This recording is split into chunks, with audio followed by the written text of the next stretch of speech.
অনেকক্ষণ দাঁড়িয়েও একটা শেয়ার ট্যাক্সি পেল না সুপর্ণা। যাও বা এক দুটো এলো, সব বলে দিল গড়িয়া যাব না। কখনো এরকম হয় না। আজ কি যে হলো কে জানে। এদিকে রাতও বাড়ছে, কতক্ষণ আর দাঁড়িয়ে থাকবে। ভাবলো আর একটু দেখা যাক, না হলে বেশি টাকা গুনে ওলা উবেরেই যেতে হবে। হঠাৎ একটা ট্যাক্সি এসে গড়িয়া গড়িয়া হাঁক পারতেই সুপর্ণা যেন হাতে চাঁদ পেল। ছুটে গিয়ে দেখলো আরো অনেকে এসে ওঠার জন্য ঠেলাঠেলি লাগিয়েছে, কিন্তু লোকটি বলে উঠল, খালি লেডিস, জেন্টস নয়। অমনি সুপর্ণা ও আরেকজন মহিলা উঠে বসল। পুরুষরা সরে দাঁড়িয়ে তর্কাতর্কি জুড়ে দিল, জেন্টস নয় কেন, আমরা কি টাকা দেব না? কেউ আবার বাঁকা মন্তব্য করতে লাগলো। লোকটি কারো কথায় কান্না দিয়ে দুজন মহিলাকে নিয়ে গাড়ি ছেড়ে দিল। গাড়িতে উঠে সুপর্ণা ভাবতে লাগলো, লোকটা সিট খালি থাকা সত্ত্বেও জেন্টস প্যাসেঞ্জার নিল না কেন? কোনো বদ মতলব নেই তো? কিন্তু উঠে পড়েছে, এখন আর নামাও যায় না। একটু ভয় ভয় করতে লাগলো। কিছুক্ষণ বাদে আশ্চর্য হয়ে সুপর্ণা লক্ষ্য করল, লোকটা সায়েন্স সিটি থেকে আরো দুজন লেডি প্যাসেঞ্জার ওঠালো, কোনো জেন্টস নিল না। তারপর দুজনকে পাটুলিতে আর একজনকে বৈষ্ণবঘাটার পালকিতে নামিয়ে গাড়ি গড়িয়ায় পৌঁছাতে সুপর্ণা স্বস্তির নিঃশ্বাস ফেলল।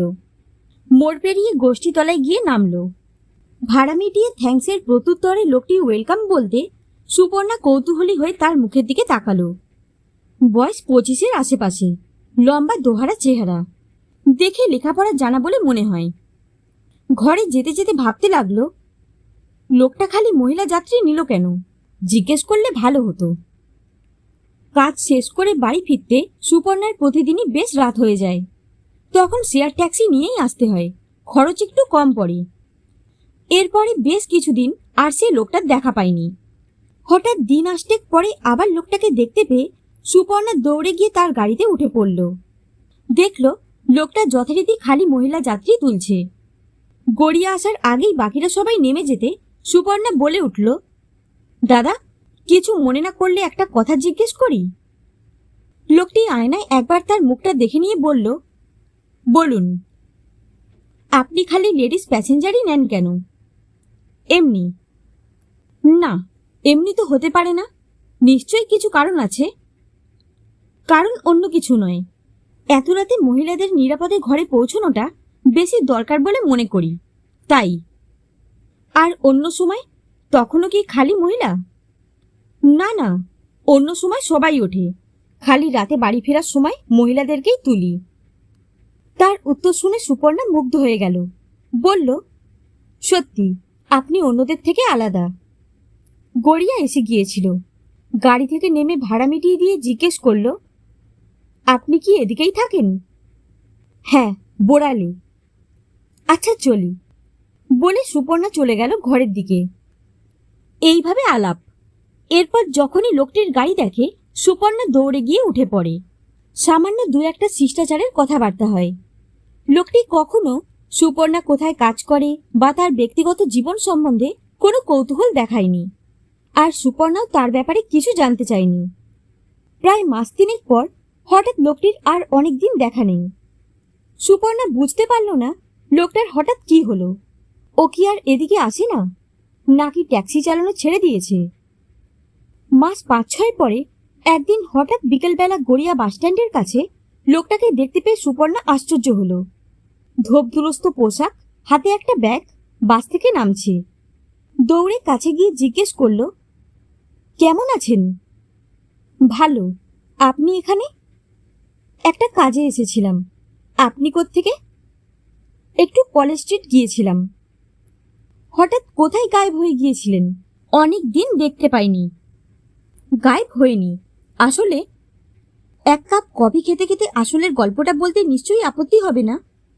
সুপর্ণা মৃদু হেসে বলল, তা অবশ্য হবে না, চলুন। দুজনে গিয়ে একটা রেস্টুরেন্টে বসলো। কফির কাপে চুমুক দিয়ে সুপর্ণা জিজ্ঞেস করল, এবার বলুন কোথায় চলে গিয়েছিলেন? ব্যাগটা টেবিলের একধারে রেখে লোকটি বলল, কোথাও যায়নি, আসলে রেজাল্টটা পাওয়ার পরেই ইন্টারভিউ, জয়নিং এসব নিয়ে একটু ব্যস্ত হয়ে পড়েছিলাম। সুপর্ণা আশ্চর্য হলো, কিসের রেজাল্ট? কোথায় জয়নিং? সেট পরীক্ষায় পাশ করে একটা কলেজে অ্যাসিস্ট্যান্ট প্রফেসর হিসেবে জয়েন করলাম। তাই নাকি? সুপর্ণা আরও আশ্চর্য হলো। কংগ্রাচুলেশন, এ তো দারুণ খবর। তাহলে কিন্তু খালি কফিতে হবে না, বলে দিলাম। মিষ্টি চাই। নিশ্চয়ই, বলে লোকটি মিষ্টির অর্ডার দিল। আর আপনার ট্যাক্সি? ওটা আমার নয়, এক বন্ধুর। পরীক্ষার পরে মাস তিনেকের জন্য চালিয়েছিলাম পেটের তাগিদে। আপনি ড্রাইভিংও জানেন?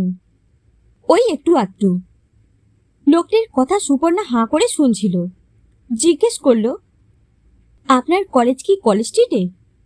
না, কলেজ স্ট্রিটে গিয়েছিলাম আমার পাবলিশারের কাছে। আপনার পাবলিশার? সুপর্ণার বিস্ময়ের শেষ নেই। হ্যাঁ, বইমেলায় আমার একটা কবিতার বই বেরিয়েছিল, তারই কয়েকটা কপি নিয়ে এলাম। তাই নাকি? আপনি লেখালেখিও করেন? কবি? সুপর্ণার হায়ের আয়তন আরও বেড়ে গেল। বলল, আমাকে একটা বই প্রেজেন্ট করবেন না? নিশ্চয়ই করব, বলে ব্যাগ থেকে একটা বই বের করে খুলে জিজ্ঞেস করল, আপনার নামটাই তো জানি না। সুপর্ণা, সুপর্ণা মজুমদার। লোকটি লিখতে লাগলো, সুশ্রী সুপর্ণা দেবীকে শুভাকাঙ্ক্ষী চরণ। ফোন নম্বরটাও লিখে দেবেন কিন্তু, কেমন লেগেছে জানাতে হবে না? সুপর্ণা আবদারের সুরে বলল। মৃদু হেসে ঠিক আছে বলে লোকটি স্বাক্ষর করে নিচে ফোন নম্বর লিখে বইটা সুপর্ণার হাতে তুলে দিল। সুপর্ণা অভিভূত হয়ে বইটা হাতে নিয়ে দেখতে লাগলো। নাম সুরভি। বলল, দারুণ হয়েছে প্রচ্ছদটা। ধন্যবাদ। রেস্টুরেন্টের বিল মিটিয়ে দুজনে বেরিয়ে এলো। ভবিষ্যতে আপনার নতুন বই বেরোলে আমার কিন্তু একটা কপি চাই, ভুলবেন না যেন। সুপর্ণার গলায় আবদারের সুর। মৃদু হেসে, ঠিক আছে, আসি আজ, বলে চরণ চলল অটো স্ট্যান্ডের দিকে। আর সুপর্ণা ঢুকলো একটা ওষুধের দোকানে। বাড়ি ফিরে বিছানায় শুয়েই সুপর্ণা পড়ল বইটা নিয়ে। প্রচ্ছদটায় আলতো করে হাত বুলিয়ে পাতা উল্টে চলল। বইটা উৎসর্গ করেছে মায়ের নামে। কবিতাগুলো সব সহজ সরল ভাষায় ছন্দে লেখা, বিভিন্ন বিষয়ের উপরে, মন ছুঁয়ে যায়। কিছুক্ষণের মধ্যেই বইটা পড়া মোটামুটি শেষ করে ফেলল।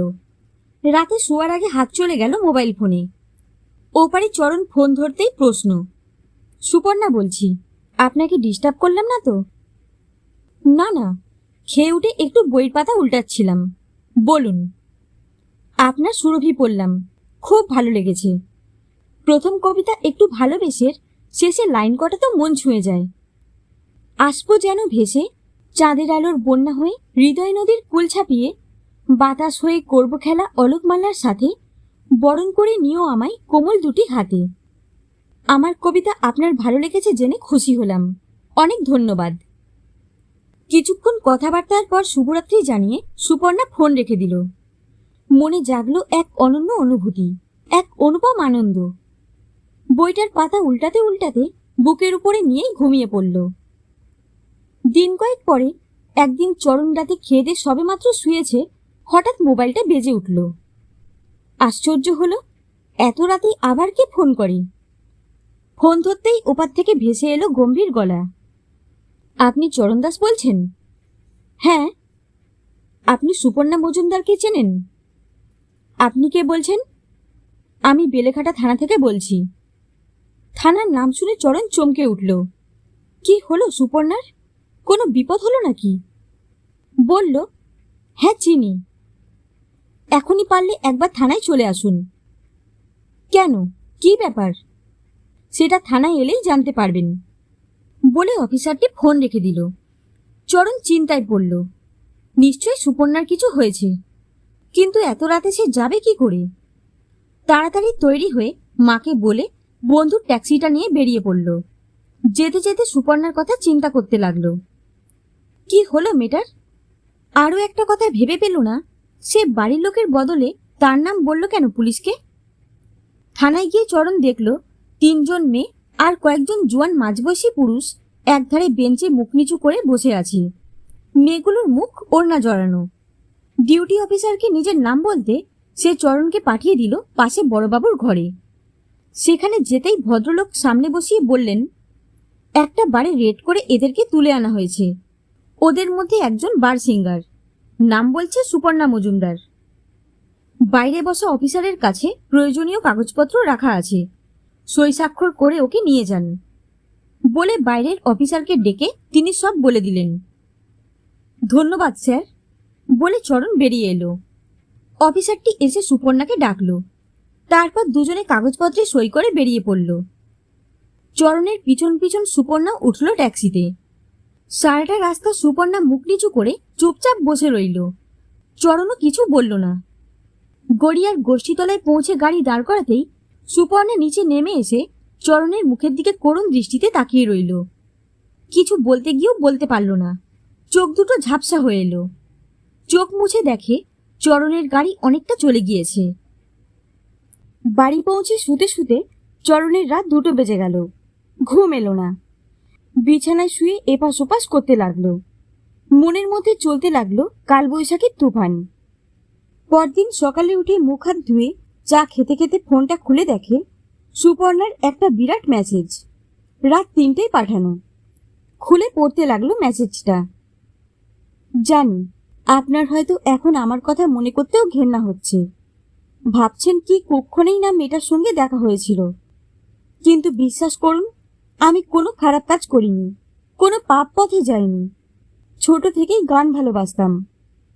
অথর্ব বাবা মায়ের সংসারে অন্য কোনো কাজ না পেয়ে এক বান্ধবীর সূত্রে বছর 2 আগে পেয়ে গিয়েছিলাম এই বাড়ির গান গাওয়ার কাজ।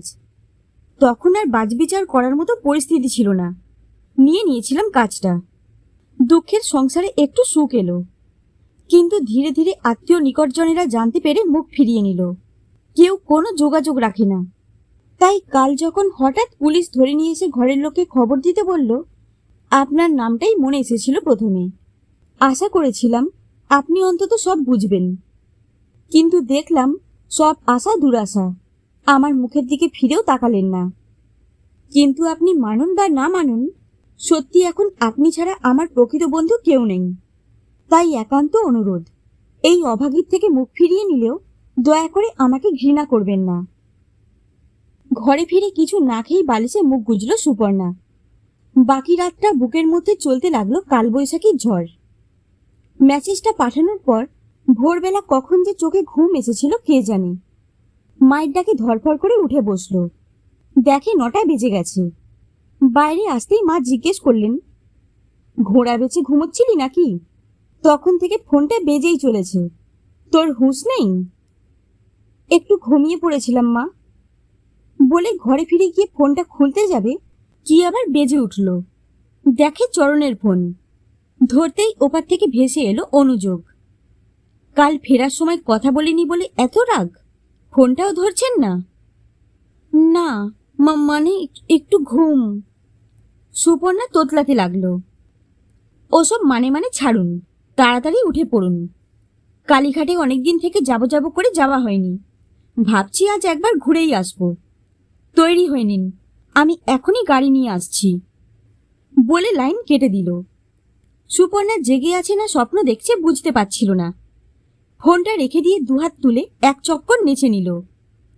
কি রে, হঠাৎ কি হলো তোর? মা অবাক হয়ে তাকালেন। হয়েছে অনেক কিছু বলে মায়ের গালে মুখ ঘষে একটু আদর করে দিয়ে সুপর্ণা নাচতে নাচতে ছুটল বাথরুমে। মা হাঁ করে তাকিয়ে রইলেন মেয়ের দিকে। ভেবে পেলেন না সকালবেলা সুস্থ সবল মেয়ের হঠাৎ হলোটা কি।